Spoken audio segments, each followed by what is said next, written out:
You're watching New York Giants Now by Chat Sports. I am your host, Marshon Green. And in today's video, we're going to run through some trade targets that I think the New York Giants could look to make a trade for prior to OTAs getting started and before the kickoff of the 2024 NFL season. We've already seen the Giants go out and add a couple of players following the NFL draft. They go out and they sign a cornerback, Rourke, and they go out and sign a receiver in Allen Robinson, sign a couple of defensive players as well. But I do still think there are some needs on this football team. And we've seen Joe Schoen pull the trigger on multiple trades since he has become the general manager of the New York Giants. 10 trades to be exact. Let's recap some of those. He traded up or made a trade in the 2022 draft and ended up selecting Micah McFadden. He used that pick number 38 he got to select Wan'Dale Robinson. He traded Kadarius Toney. He then traded the number 100 overall pick for Darren Waller. And then he traded up just one spot in the 2023 NFL draft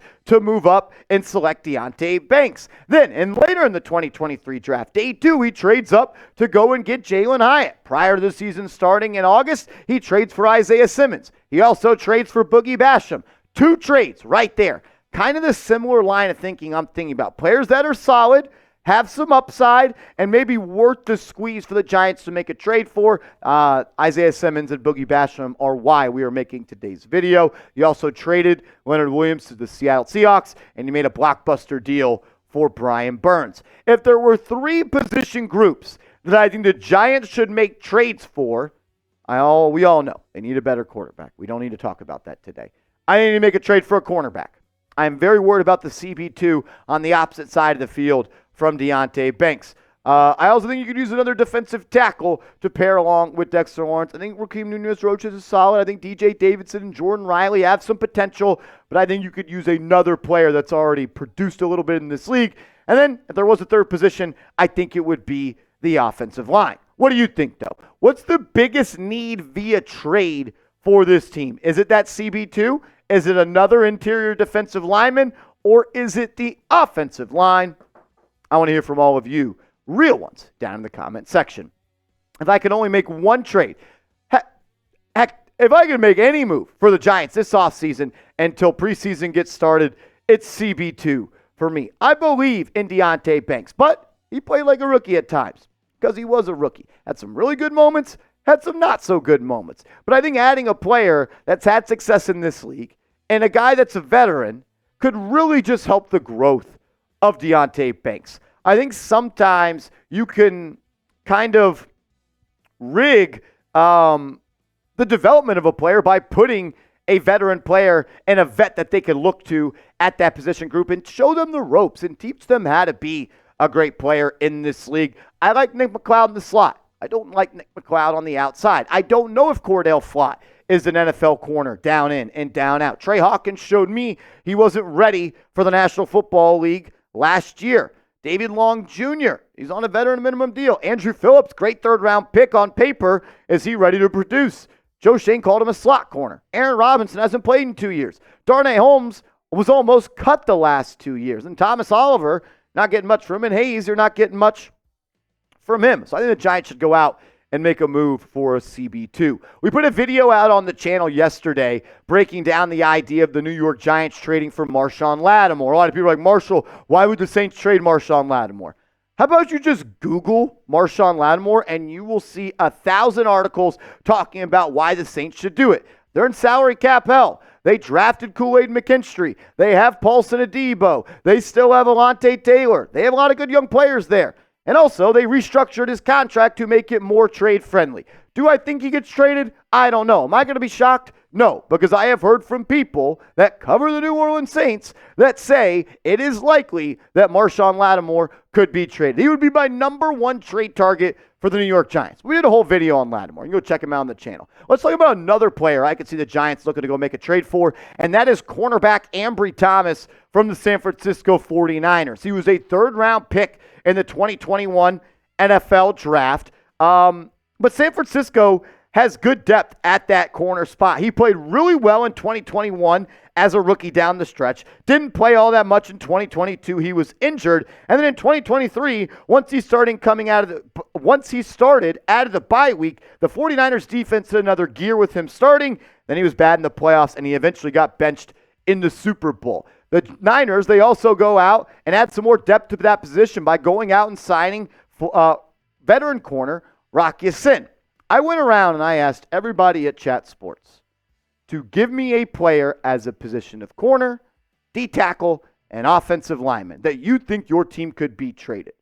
Thing is, Chase Sr., who covers the 49ers, he thinks that Ambry Thomas might get cut. And that's a very similar situation that we saw with Isaiah Simmons and Boogie Basham. Also, he's a physical player who's best impressed man. I think he would fit well in a new look Shane Bowen defense. Some reasons, according to Chase Sr., host of the 49ers report, why Ambry Thomas could get cut. He was benched in the Super Bowl. He really struggled in the playoffs. His play has been erratic thus far. The Niners have loaded up at the cornerback position, and has this staff lost trust in him? You might say, well, Marshall, if all of these things are a reason he might be cut, why would the Giants sign him? Why would they trade for him? Because I think he is a good football player, and he's had some success in this league.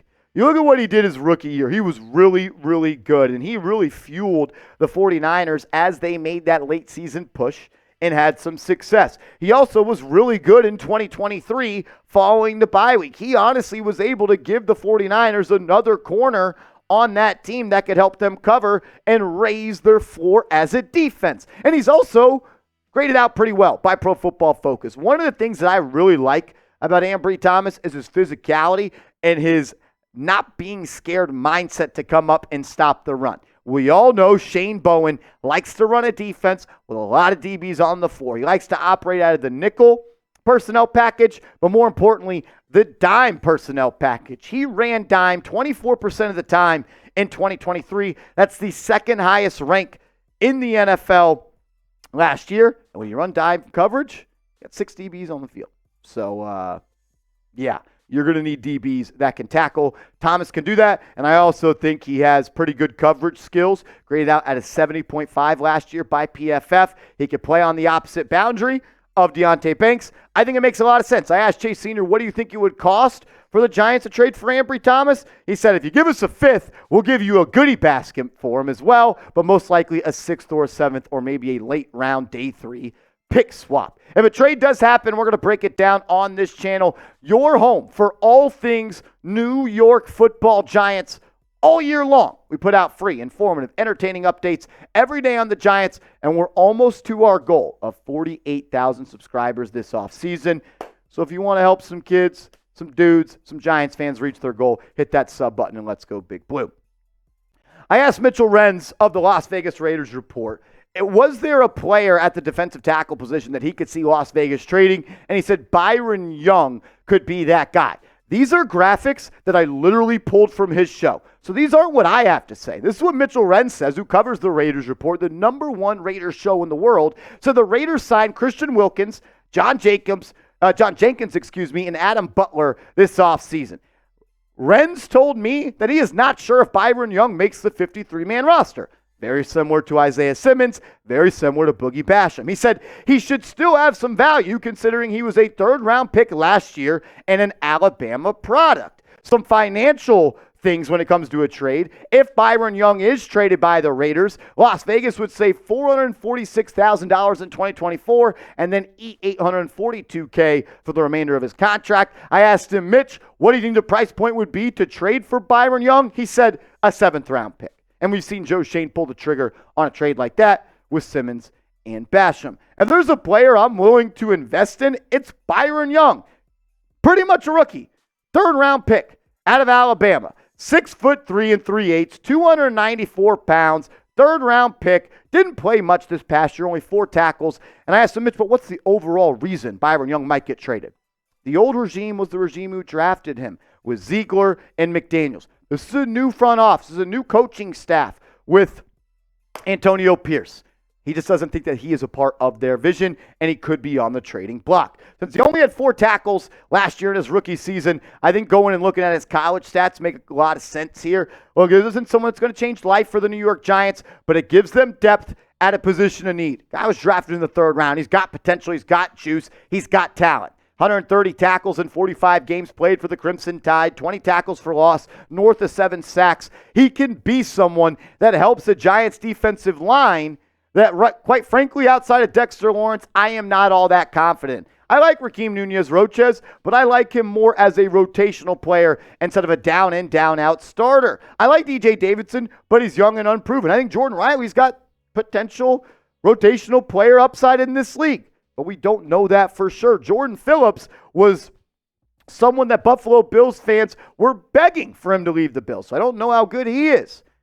I'm not saying Byron Young solves this problem, but it gives you a young, talented player to throw in the mix, and maybe the GOAT, Andre Patterson, to get the most out of him. Still Dre Patterson, the best defensive line coach in the National Football League. Give him another young, talented kid to work with. I am cool with that if that does happen. We've got one more player to talk about as a trade candidate on the offensive line. But first, you need to go to chatsports.com/neighbors. That is chatsports.com/neighbors and get yourself a New York Giants Malik Neighbors jersey. He's not wearing number 1. That's just what our website shows until he picks a number. He technically is wearing number 9. He shares that number with Gano. Not sure if that's the number he's going to wear, but once we do get that, we'll make sure that's shipped out to you. Go to this link, chatsports.com/neighbors, and get your jersey ready to go for week 1.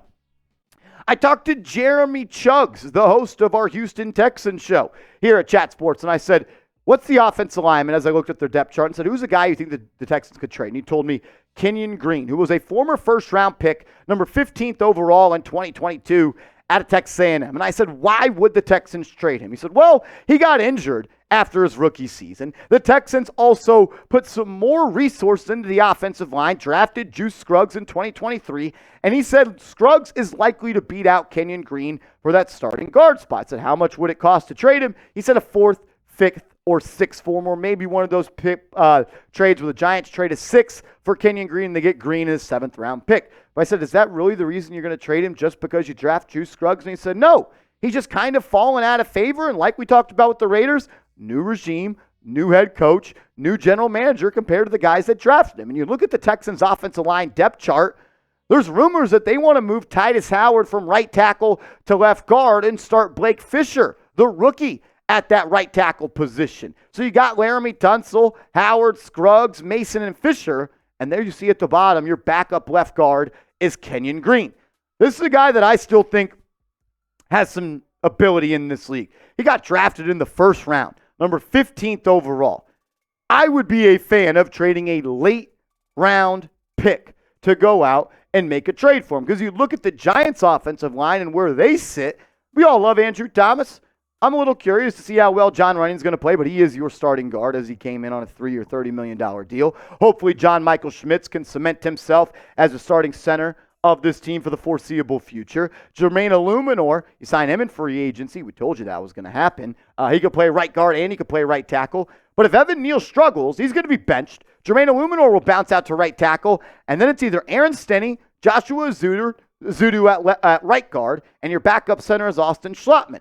So I don't mind. I mean, who's a better player, Kenyon Green or Marcus McKeithen?